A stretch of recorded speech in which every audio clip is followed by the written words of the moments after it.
شریف میں حدیث مبارکہ موجود ہے، ایک صحابی آقا کونین صلی اللہ تعالیٰ علیہ وآلہ وسلم کی بارگاہ میں حاضر ہوئے۔ عرض کی یا رسول اللہ صلی اللہ تعالیٰ علیہ وآلہ وسلم، اپنے گھر کا ایک مسئلہ آپ سے حل کروانا چاہتا ہوں۔ میرے آقا کونین صلی اللہ تعالیٰ علیہ وآلہ وسلم کا در وہ ہے کہ جہاں پر لوگ انفرادی طور پر آ کر بھی اپنے مسائل حل کرواتے ہیں اور اجتماعی طور پر بھی آقا کونین صلی اللہ تعالیٰ علیہ وآلہ وسلم سے رہنمائی لیتے ہیں۔ آقا کونین صلی اللہ تعالیٰ علیہ وآلہ وسلم کی بارگاہ میں اس صحابی نے مسئلہ یہ عرض کیا کہ یا رسول اللہ صلی اللہ تعالیٰ علیہ وآلہ وسلم، ان لی مال و والدہ، میرے پاس مال بھی ہے اور میرے پاس اولاد بھی ہے۔ رب کائنات نے مجھے دولت بھی دے رکھی ہے اور رب کائنات نے مجھے اولاد بھی دی ہے۔ یا رسول اللہ صلی اللہ تعالیٰ علیہ وآلہ وسلم، وَإِنَّ أَبِي يُرِيدُ أَن يَحْتَاجَ مَالِي، لیکن جو میرا باپ ہے نا وہ یہ چاہتا ہے کہ مجھ سے میرا مال لے لے، میری دولت مجھ سے لے لے، حالانکہ میں بھی مال کی طرح محتاج ہوں، کیونکہ میرے بیوی بچے ہیں، اہل و عیال ہیں، میری اپنی ضروریات ہیں۔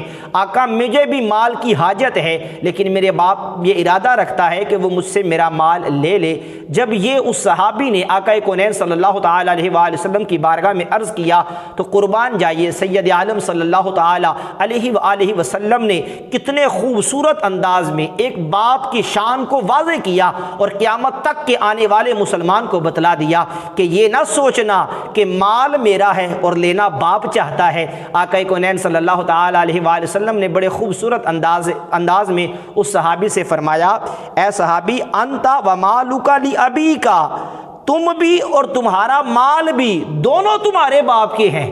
تم نے یہ سوچ بھی کیسے لیا کہ مال تو میرا ہے لیکن لینا باپ چاہتا ہے؟ فرمایا ایسا نہیں ہے، یہ سوچ غلط سوچ ہے کہ مال میرا ہے اور لینا باپ چاہتا ہے۔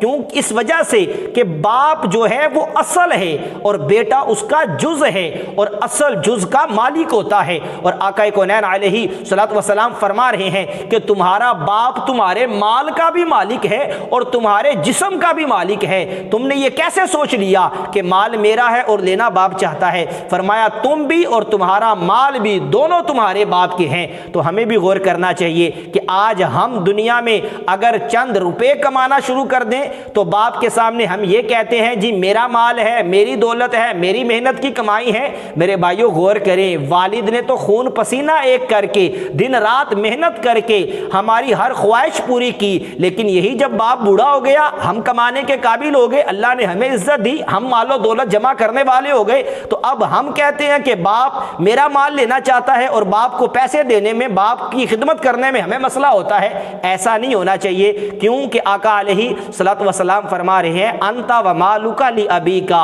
اے صحابی سن لے، تو بھی اور تیرا مال بھی تیرے باپ کا ہے۔